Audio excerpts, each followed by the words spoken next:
ये लीजिए, जो सूर्यास्त का टाइम है उसको फोकस कर।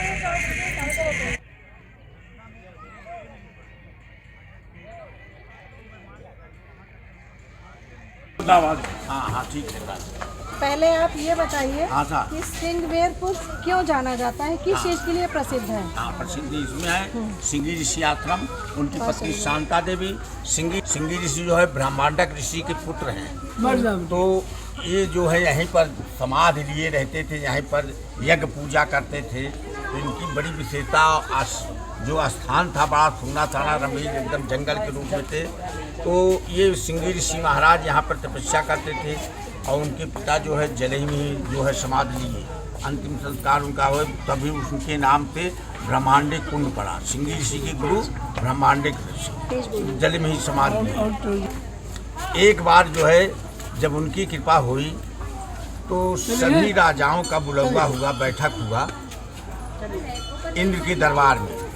जब इंद्र के दरबार में सब राजाओं का बुलवा हुआ, वहाँ बैठक हुआ तो राजा दशरथ चक्रवर्ती नरेश भी इंद्र के दरबार में पहुँच गए। हाँ, और जब कथा समाप्त हुई इंद्र देवता के दरबार से, सब राजा प्रस्थान किए चलने के लिए, तो इंद्र देवता अपने दरवाजे पर पानी छिड़कवाना चालू किए। तो लोग बाग कहाँ इंद्र देवता पानी क्यों छिड़कवा रहे हैं, कहाँ राजा निर्वंशी का पैर पड़ा, पवित्र करने के लिए मैं जल छिड़कवा रहा।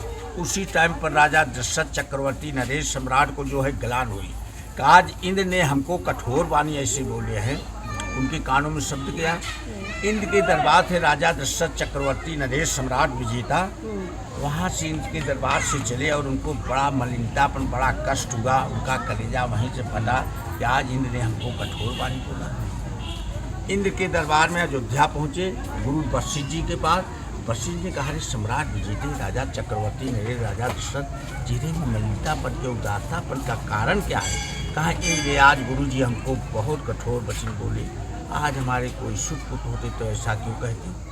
वशिष्ठ जी ने उनको बड़ा धीरज धरवाया, समझाया, फुसलाया, बौराया कि आप निराश मत होइए। श्रृंगवेरपुर में सिंगी ऋषि है जो पुत्र कामना यज्ञ जानते हैं, उनके सिवा ऋषि मुनि कोई पृथ्वी में नहीं जानता है।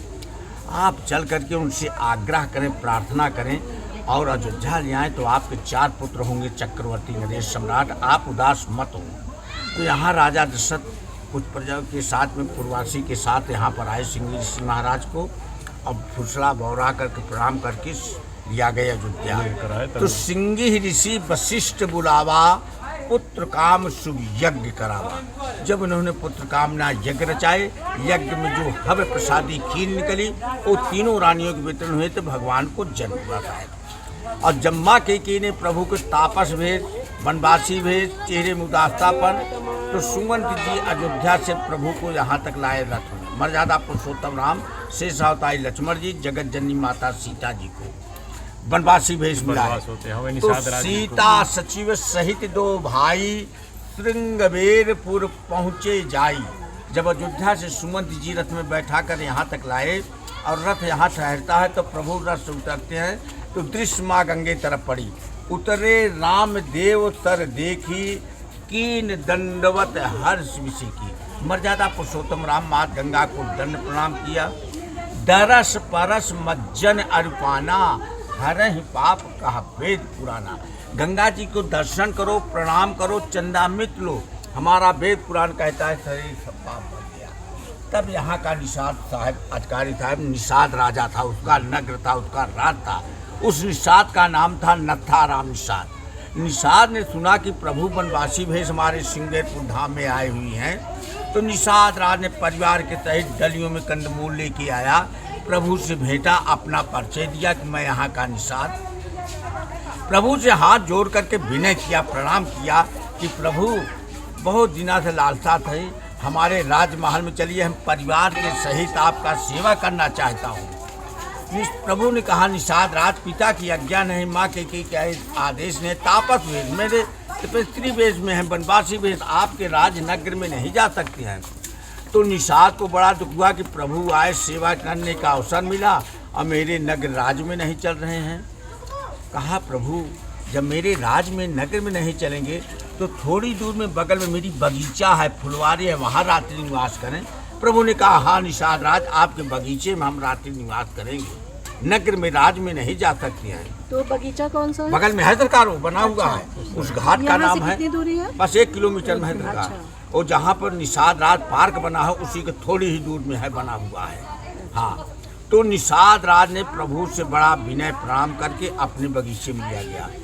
अब प्रभु यहाँ भी असमंजस में फंस गए कि राजा दशरथ चक्रवर्ती नरेश ने कहा था सुमंत्र जी से कि मेरे पुत्र को जो है 14 वर्ष के लिए 14 दिन में घुमा टहरा कर मेरे नेत्र के सामने लाइए अयोध्या वापस। तो प्रभु ने कहा कि सुमंत्र जी अब यहीं से रथ लेकर वापस चले जाइए अयोध्या, मेरा कर्म पग यात्रा यहीं से प्रारंभ होगा। सुमंत्र जी कहा प्रभु पिता की आज्ञा ने, उन्होंने कहा कि 14 साल के 14 दिन में घुमा टहरा, हम क्या जवाब देंगे उनसे सरकार से। बहुत फुसला बौरा करके प्रभु ने यहीं से सुमंत जी को वापस कर दिए। बरबस राम सुमंत पटाए, ये सुमंत जी रथ लेकर वापस चले जाइए अयोध्या, मेरा पग यात्रा। अब निषाद राज ने अपनी बगीचा में लिया के चल दिया प्रभु को, कर्म यहीं से पग यात्रा प्रारंभ किए। निषाद राज ने अपने बगीचे में ले जाके प्रभु को शयन कराया। तब निषाद पति उर अरुमाना, तन श्री सिपा मनोहर जाना, लय रघुनाथ ठाए दिखावा, कहो राम सब भासुआ। प्रभु ने कहा निषाद राज सखा आपका बगीचा तो बहुत सुंदर है, पवित्र था, हम यहाँ रात्रि निवास करें। यहाँ का सरकार निषाद बड़ा चालाक था। निषाद ने सोचा प्रभु वनवासी भेष में हैं, इस चबूतरे में शयन करने के लिए गद्दे पे तो सोएंगे नहीं, इस पर आसन क्या लगाएगी जिसमें प्रभु शयन करेंगे। मर्यादा पुरुषोत्तम राम, जगत जननी माता सीता। निषाद राज ने उस चबूतरे में कुशा की चटाई बनाया, कंदमूल का भोग लगवाया। सोचा कोई उग्रवादी ना आ जाए, गद्दी का भी बात तिलक के चल रहा है। तो निषाद राज धनुष लेके पहरा दे रहे हैं। शेषावतारी लक्ष्मण जी, प्रभु जगत जननी माता सीता उस भूमि पर शयन किए, कंदमूल का भोग लगाया। प्रातः काल जो है दोनों प्राणी उठ करके बरगद के दूध से वहीं से तपस्वी हो गए, वहीं पर जो है जटाजूट बनाकर होत प्रात भट क्षीर मंगावा, अनुतय भी जटाजूट बरगद के दूध से बना करके वहीं से तपस्वी हो गए। तीनों प्राणी जो है गंगा तट पर लगा हुआ है जाकर के। यहाँ सर निषाद राजा था, केवट नाविक था चलाने वाला, केवट से नौका मांगे यहाँ प्रभु पार जाने के लिए। मांगी नावन केवट आना, अब कहिए तुम्हार मरम मैं जाना। प्रभु ने कहा केवट भैया अपनी नौका को लाइए। तो यहाँ का केवट कह रहा है प्रभु आपके मरम को मैं जानता हूँ। शेषावतारी लक्ष्मण जी, जगत जननी माता सीता खड़ी होकर देख रहे हैं कि मेरे प्रभु जो है केवट से नौका मांग रहे हैं, कह रहा कि मरम को जानते हैं, प्रभु को मरम को जानते हो।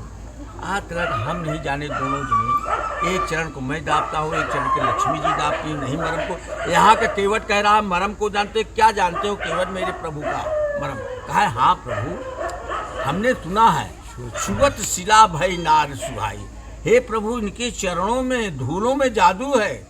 गौतम जी ने अपनी पत्नी अहिल्या की किसी कारण पर श्राप दे दी, कई हजार वर्ष नारी से शिला पत्थर बन गई। अब प्रभु आपका धूल छूने से फिनोतिला से नारी हो गई। तो मेरी काट की नैया बड़ी मुलायम है, इससे मेरा परिवार का पालन पोषण होता है। जब प्रभु पार अवश्य गाचाओ, प्रभु आपको पार जाना तो अपनी वाणी से हमें आज्ञा दीजिए। प्रभु किसी भक्त को किसी तीर्थ में अपनी वाणी से आज्ञा नहीं दिया, लेकिन यहाँ केवट को जो है उन्होंने आज्ञा दिया। केवट न तांबे न सोने न चांदी न पीतल, काट के कटौते में पानी को भर के लाया कि कोई गड़बड़ी होगी तो हमारी नौका जो है पूर्ण होगा। मेरी एक नारी तो है ही है, लेकिन और गड़बड़ी होगा प्रभु से, तो इसलिए इसमें परीक्षा हो जाएगी। केवट पानी भर को लाता है, प्रभु के चरणों को धोता है। केवट राम रजाय सुपावा, पान कठौता भर ले आवा, अति आनंद उमंग अनुरागा, चरण सरोज पखारण। प्रभु के चरणों को धो करके कह रहा है प्रभु क्या आप गड्ढा रहे हैं। साक्षात मर्यादा पुरुषोत्तम राम केवट के सर पर हाथ रखे, चरणों को धो करके चंदामृत लिया। आपने पितरों पूर्वजों को जल छिचकार करके मोच करके कहा प्रभु अब मेरी नौका में बैठिए। प्रभु को बैठा करके उस पार उतार दिया। उतरी ठाड़ भय सुर सरी रेता, सिय राम गुह लखन समेता। केवट उतर दंडवत कीना, प्रभु सच्चे यही कछु नहीं दीना। केवट ने प्रभु को पार उतार करके दंडवत कर रहा है। अब प्रभु बड़े एक ब्रह्म धरती में सकोच में कह रही केवट मुझे पार उतार दिया, मुझसे कुछ कर नहीं मांग रहा है, उतरौना नहीं मांग रहा है। तो उधर माँ जानकी जगत जननी उत्तरायण सीता में मुद्री दी वो गई। जो है सोची कि हमारे प्रभु तो वनवासी भेष में है, एक कन्नी नहीं इनके पास है और केवट कुतरौना देना चाहते हैं। सियपिय की गत जानन हारी, सोने की मुंदरी उतार करके प्रभु को दे रहे हैं कि केवट कुतरौना दे दीजिए। सियपिय की गत जानन हारी, मण मुंदरी मन मुदित उतारी, कहो कृपाल लेह उतराई, केवट चरण गए। प्रभु ने कहा केवट अपनी उतरौना ले लीजिए, प्रभु का चरण पकड़ रहा है।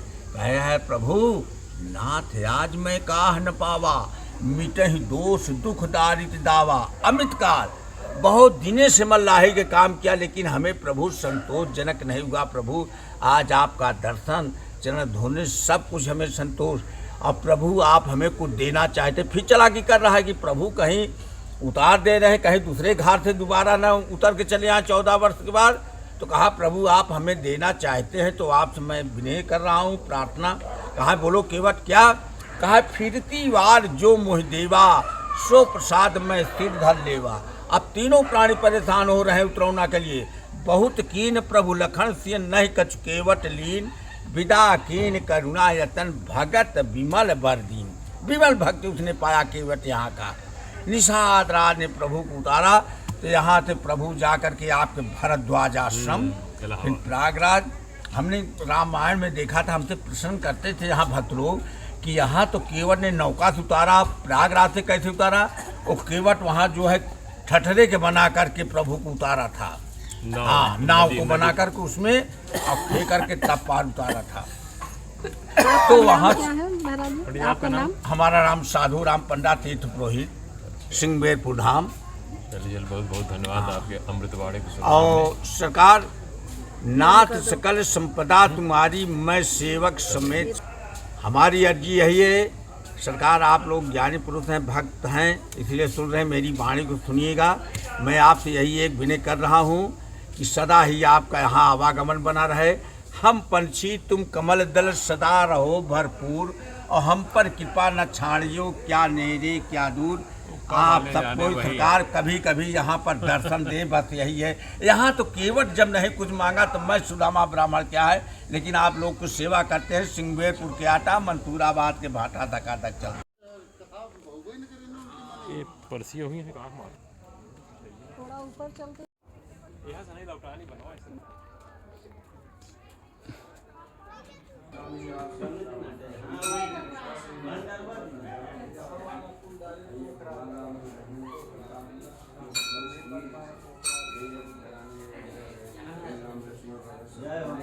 चारों भाइयों का ये पुछार महाराज जी का थोड़ा महाराज थोड़ा प्रसाद जल वाला जल देते हैं बस वही।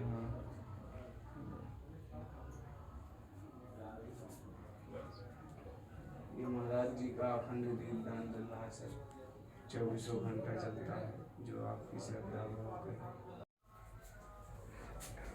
आइए अंदर चलिए सब लोग। आइए प्रसाद ले लीजिए सब लोग।